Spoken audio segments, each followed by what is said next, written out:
یہ ہم ہی ہیں جو برداشت کر رہے ہیں، یہ ہم ہی ہیں جو سب سے زیادہ ریونیو دیتے ہیں، اس کے باوجود ہماری سڑکیں ٹوٹی پھوٹی، ہمارے گھروں میں پانی نہیں آتا، ہمیں گیس کی لوڈ شیڈنگ کا سامنا ہے، ہمیں بجلی کی لوڈ شیڈنگ کا سامنا ہے، اس کے باوجود جناب ہم اس کے باوجود سب سے زیادہ ٹیکس بھی دیتے ہیں، اور الحمدللہ ہمارا دعویٰ ہے کہ ہم سب سے زیادہ محب وطن بھی ہیں، لیکن ٹھیک ہے آپ نہ مانتے ہو۔ بہرحال جی یہ بھی ایک کہانی ہے۔ پھر ایک خبر دیں گے ہم آپ کو کہ انڈین جاسوس کراچی سے گرفتار ہوا ہے، لیکن چلیں آغاز کرتے ہیں عظیم احمد طارق صاحب سے۔ عظیم احمد طارق صاحب جو ہیں 1944 میں پیدا ہوئے تھے، اور 1 مئی 1993 کو مار دیے گئے، شہید کر دیے گئے۔ آفاق احمد صاحب کہتے ہیں کہ جی یہ جو ناراضگی ہوئی، اور اس کے بعد انہوں نے مجھے کہا کہ جناب عظیم احمد طارق کہ میں آپ سے ملنا چاہتا ہوں، تم 90 آ جاؤ۔ تو میں نے کہا جی میں آ جاتا ہوں، لیکن ظاہر ہے میرا کسی بات پر اختلاف ہو گیا تھا، وہ کہتے ہیں اس لیے میں وہاں نہیں جاتا تھا، لیکن ان کے کہنے پر میں وہاں گیا، اور عظیم بھائی نے اختلافات پر کہا کہ مجھ کو کچھ وقت دو، اور بہتر ہے کہ تصادم نہ ہو، اس لیے تم ملک سے باہر چلے جاؤ کچھ دن کے لیے، اور جب معاملہ صحیح میں کر لوں گا یا ہو جائیں گے تو پھر تم بے شک آ جانا۔ تو وہ کہتے ہیں اس لیے پھر میں، عامر خان اور دیگر لوگ جو ہے وہ امریکہ چلے گئے، اور وہ یہ کہتے ہیں کہ جناب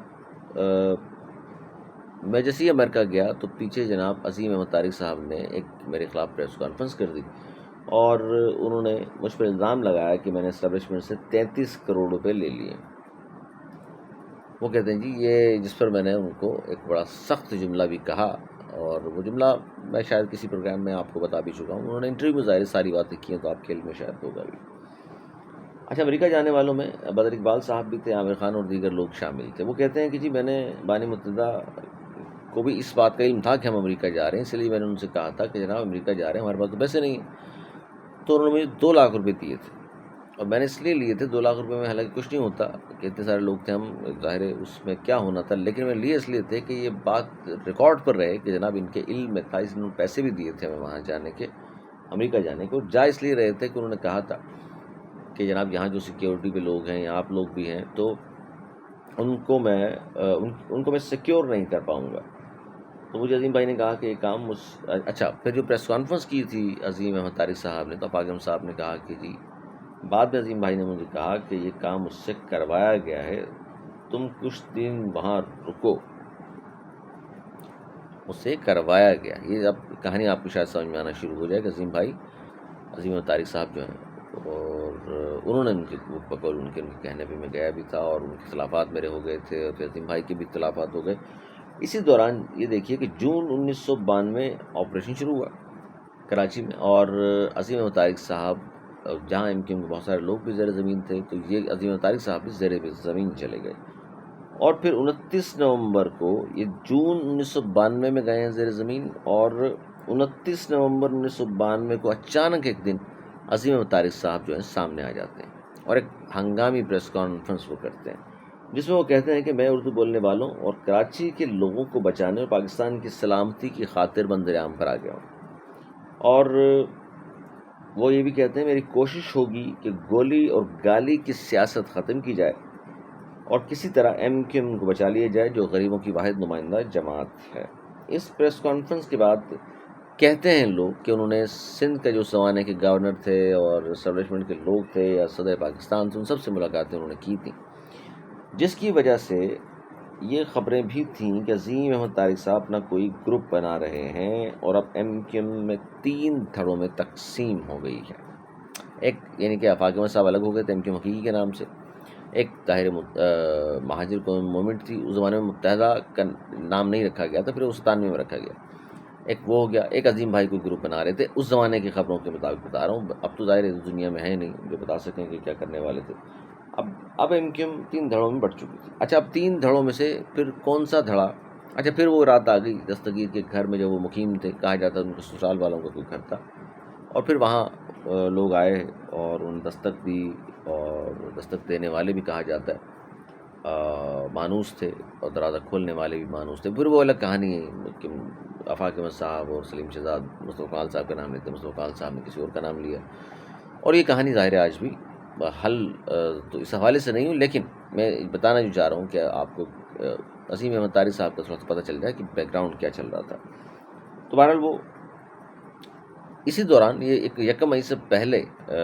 22 اپریل 1993 ان پہ 1-2 کیسز تھے جس کے حوالے سے اچھا یہ منی رام پہ آنے کے بعد ملاقاتیں کی خبریں تھیں، یہ کر رہے ہیں، نیا گروپ بنا رہے ہیں، یہ وہ. اسی دوران 22 اپریل 1993 کو عظیم احمد طارق صاحب عدالت آتے ہیں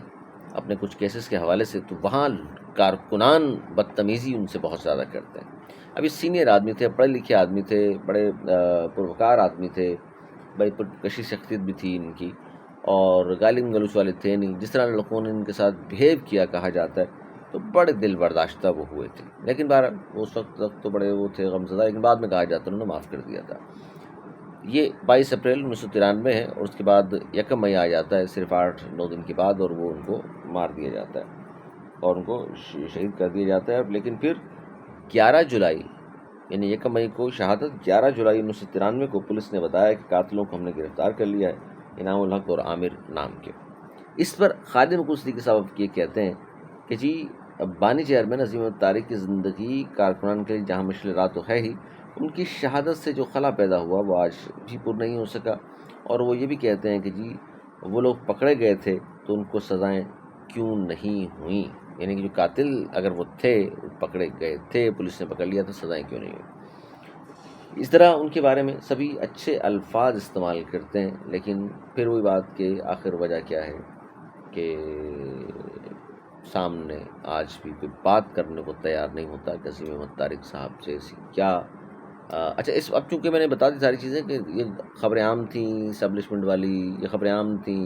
ملاقاتوں کی، یہ خبریں عام تھیں گروپ بنانے جا رہے ہیں، یہ خبریں عام تھیں آفاق سے رابطہ ہے، یہ خبریں عام تھیں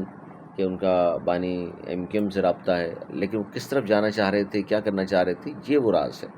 اس کو اگر آپ سمجھ گئے تو پتہ چل جائے گا آپ کو کہ ان کے ساتھ کیا ہو سکتا ہے. بہرحال جی MQM اس زمانے میں اگر 3 دھڑے تھے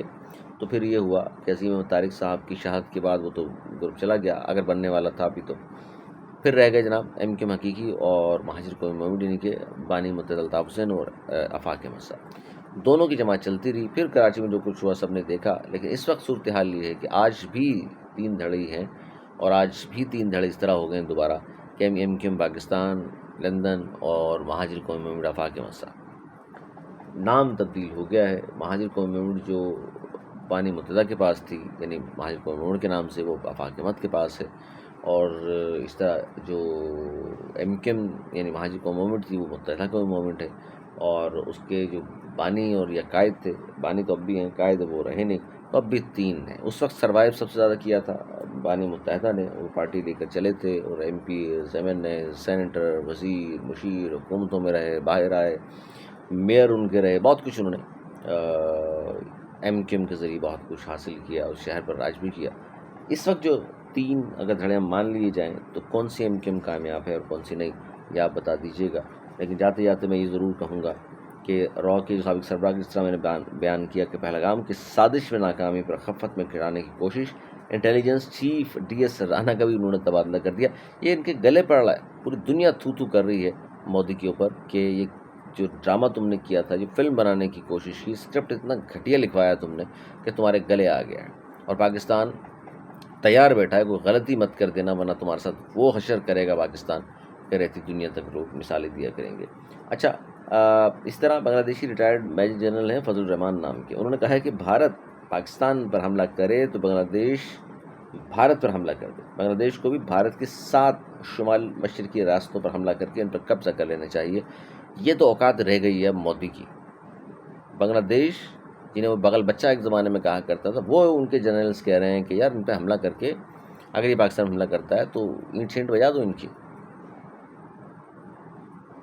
تو گیجڑ کی موت آتی ہے نا، وہ شہر کا رخ کرتا ہے. مودی کی موت اگر آئی ہے وہ پاکستان کا رخ کرے گا، اور پھر اس کے ساتھ وہی ہوگا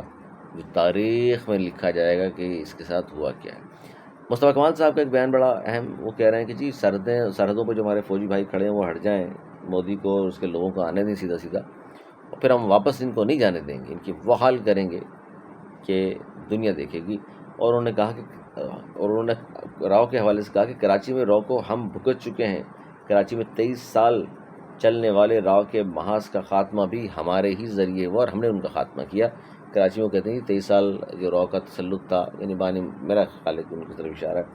تو اس زمانے تو خیر سارے ایک پارٹی میں ہوا کرتے تھے، لیکن بہرحال جی وہی سمجھتے ہیں ان باتوں کو. بہرحال جی یہ تھا ہمارا آج کا ولاگ، اور کہانی آپ کو سمجھ میں کافی حد تک آ چکی ہوگی. انشاءاللہ اگلے ولاگ میں پھر کسی نئے موضوع کے ساتھ حاضر ہوں گے. اپنا بہت خیال رکھیے گا. ہمیں دی اجازت، مولانا کی بات.